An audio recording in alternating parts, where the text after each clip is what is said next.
Hello everybody. This is going to be an intro to debate in CNDF. So this means that if you're already very familiar with the style, what debate is, and you've judged this before, you've debated before, then you probably don't really need to watch this video. This is for the purposes of those, especially judges, who have never done debate before, aren't very sure exactly what is going to be going on today, and so therefore this is for their benefit. Now, without further ado, let's get into it. So firstly, what is debate? Well, debate is basically two teams arguing about a given resolution. One side will always support it, and the other side will oppose it. So the side that supports it can be called proposition, government, the pro side, etc., etc. Opposition, or the other side, is usually just called the opposition. Now, what's important to note here is that the side that supports it and the side that opposes it are always going to keep their positions. They're not expected to come to some kind of compromise. This means that they will stick to their guns regardless of how the round goes. That is their job. So furthermore then, it's important to always consider the comparative in a debate. This means that it is not either side's job to prove that they are entirely correct, just that they are better. So this means that if one side is able to raise a super fringe case and says, well, in like 0.001% of the time, your side isn't that great, it's not necessarily going to lose, that side the round if they just concede to that, right? So the only way that point would actually matter in the round is if, for example, that specific scenario is so very important, right? Or the resolution specifically says that in every single scenario. But for the most part, I think it's always about the comparative, right? Now, in terms of roles, right, or in terms of what they're going to be doing, proposition is going to usually provide a change to the status quo, right? This means that they're going to propose some kind of change to the way that we think about things, the way that we do things, etc., etc. Opposition, on the other hand, can choose to defend the status quo and say there is no problem, or at the very least, the problems in our world right now are smaller than that of whatever alternate world proposition is proposing. Or they can choose to offer a potentially better solution. They can say, look, and we agree that status quo isn't great, but we think this is a better solution to the problem. Now, what's important to note is that if opposition chooses the latter, to offer a better solution, they must then have to prove why it would be unique, since proposition otherwise could just say, yeah, sure, well, why don't we just do both, right? So therefore, they have to generally try and prove some kind of mutual exclusivity. Last thing to note is that debaters do not choose their sides or the emotions that they're debating about, which means that oftentimes they are not necessarily saying things that they personally agree with. However, they are forced to debate whatever side and whatever topic is given to them. This means that they just have to say whatever they feel like is going to best win them the round. So keeping that in mind, please do not judge the debaters too much for these things. Now, debaters are obviously still expected to keep a certain level of respect and decorum throughout debate. However, just keep in note that whatever controversial opinions that they might be talking about isn't necessarily representative of their own personal views. Okay, all right. So kind of continuing on into the styles. Canadian National Debate Format, or CNDF for short. This is the junior times. So we're going to go over sort of the times and how the speaker order goes. Then we're going to talk very quickly about speaker roles and what's expected out of each speech. So very quickly, first proposition goes for 6 minutes, then first op for 6 minutes, then second proposition for 6 minutes, then second opposition for 6 minutes. Then first opposition goes back up for a 3-minute summary. Then first proposition goes up for a 3-minute summary. So opposition goes twice, and then proposition starts and ends the debate. Now, what's important to note here is that the summary speeches must be done by the first speaker. This means that there is no case where, let's say, the second opposition goes up there, 6 minutes, and then stays and gives a 3-minute summary. That cannot happen. There's been cases where judges have been confused. So very important to note is that first speaker must give the summary. Okay. Now, in terms of the speaker roles, first proposition is expected to first model the debate.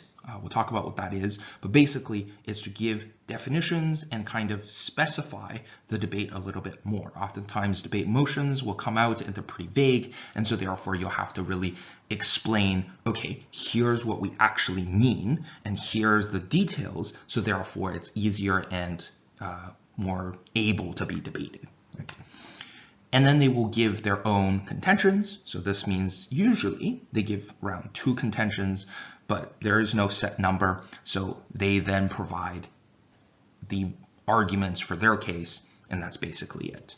First opposition will then, firstly, if they feel that the definition is unfair and they feel like it is undebatable, then they can certainly challenge that definition.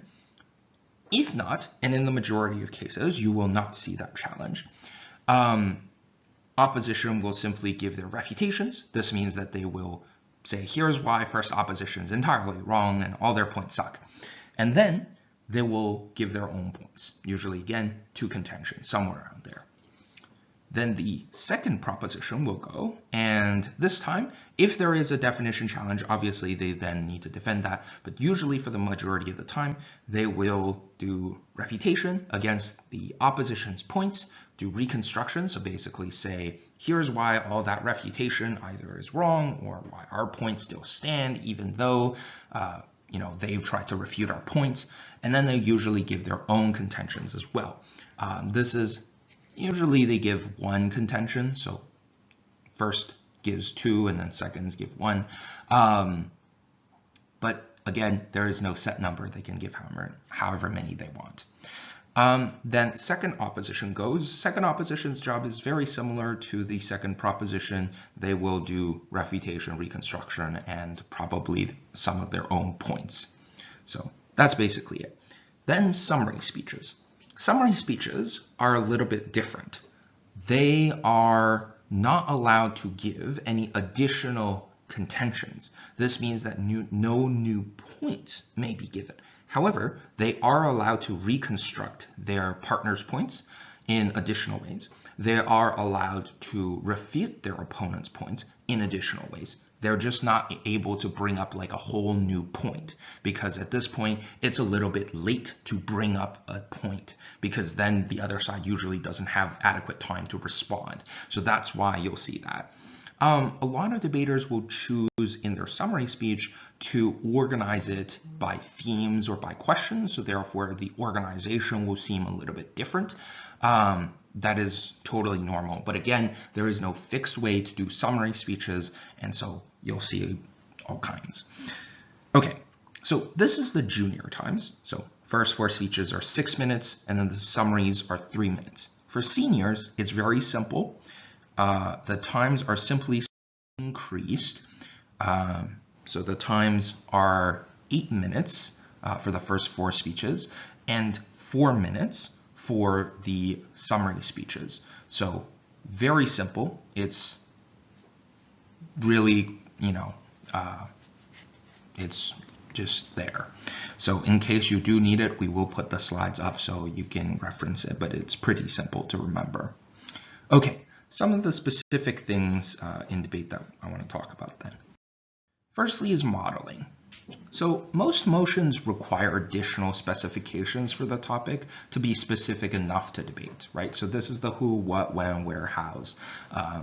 Now, they don't have to give you a whole, legislation, right, details in order to, debate, right? But they do need to generally specify, right? For example, who's doing it, right? Because a motion carried out in Canada will be very, very different than a motion carried out in, let's say, China, right?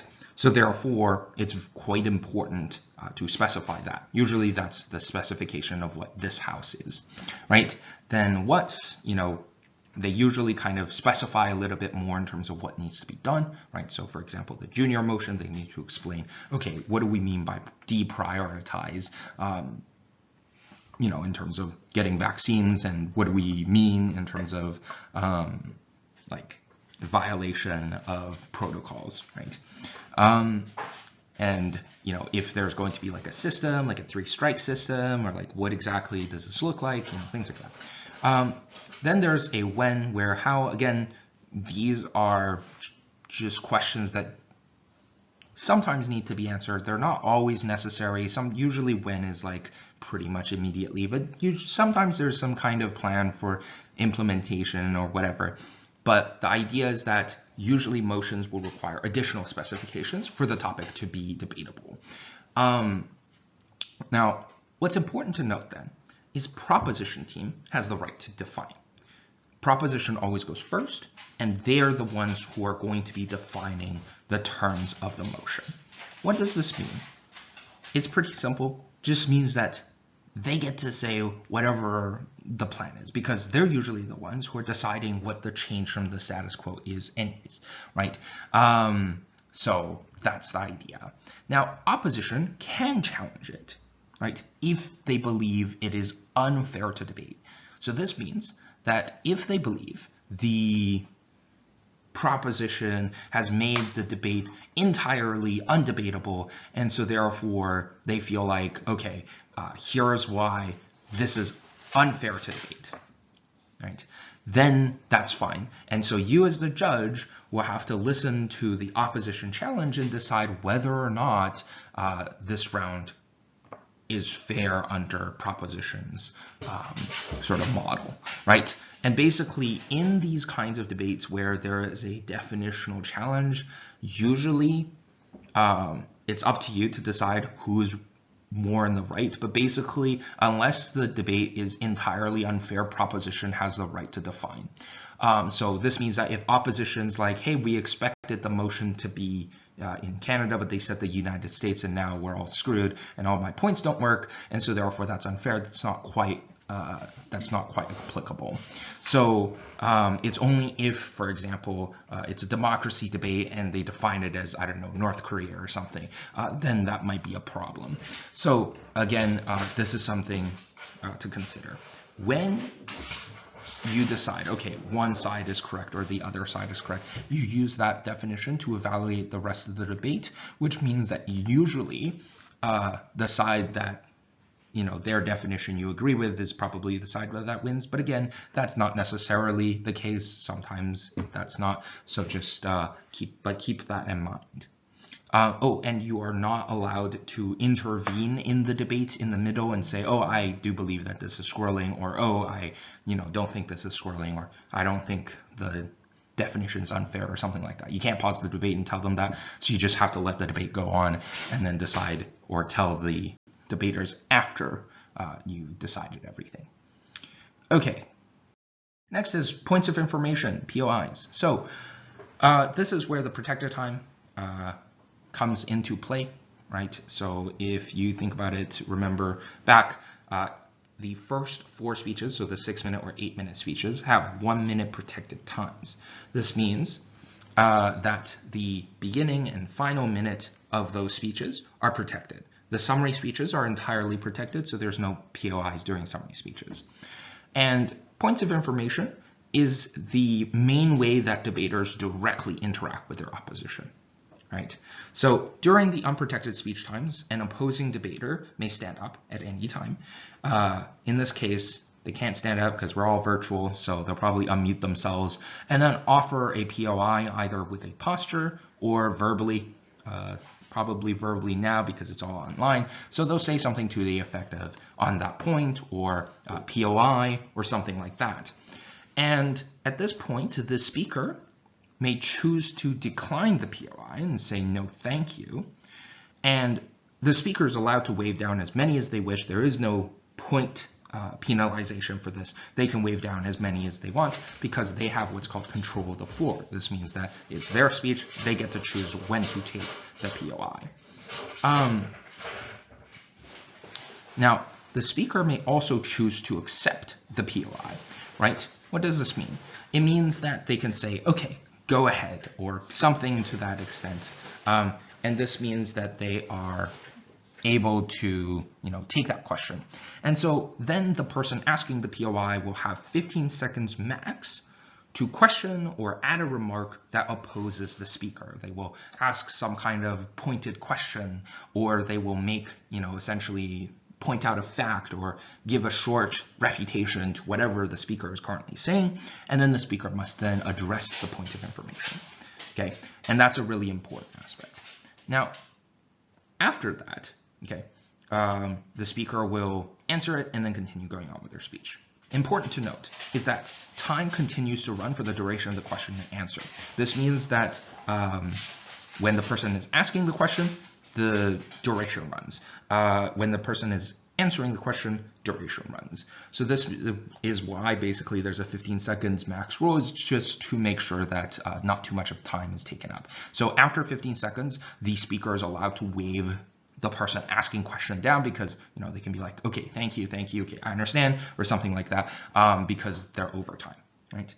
Now, in terms of how many points of information to sort of take and receive, the general rule is like take two, give two, right? The idea is that in order to facilitate proper engagement, debaters should at least take some points of information. Usually 1 or 2 is fine. So 1 is okay, 2 is okay, 0 is too few, 3 is sometimes considered potentially too many, because then that cuts into their own material, right? However, again, there's no real like penalization for it. And then in terms of giving POIs, again, like usually in speeches, you should see like 2 or 4. So each speaker wants to give like 2 POIs per speech, right? So that's the idea. Now, in terms of penalizations, like, oh, but they didn't take any. If the opposition team didn't offer any, obviously don't penalize the speaker. If the other team only offered POI in, let's say, the first like 2 minutes of the speech, or, and then did not ask any POIs afterwards, also don't penalize the speaker, just because of the fact that, they didn't want to take it at the beginning of their speech. They wanted to take it near the end, but then there was no chance for them to. So that's a whole thing. Now, there is a whole sort of way that some debaters choose to take POIs, which is to directly ask for it. So at certain points in their speech, they will ask something to the effect of, okay, are there any POIs on the floor at this time? And somebody might stand up, and then they'll say, go ahead. Or if none, then they'll just continue with their speech. That's also okay. All right. Okay, great. Thank you guys for watching all the way to here. Hopefully you guys understand kind of how CNDF works, how debate works. As for judging, there is a different video that covers what judging is, how to judge, things like that. And obviously, if you guys have any questions, feel free to ask me. We will be having a dedicated question period during the briefing time for you guys to ask any questions, or for those of you who are very experienced and thought that I might have missed something, to raise those things in question and answer as well. But yeah, thank you guys for watching.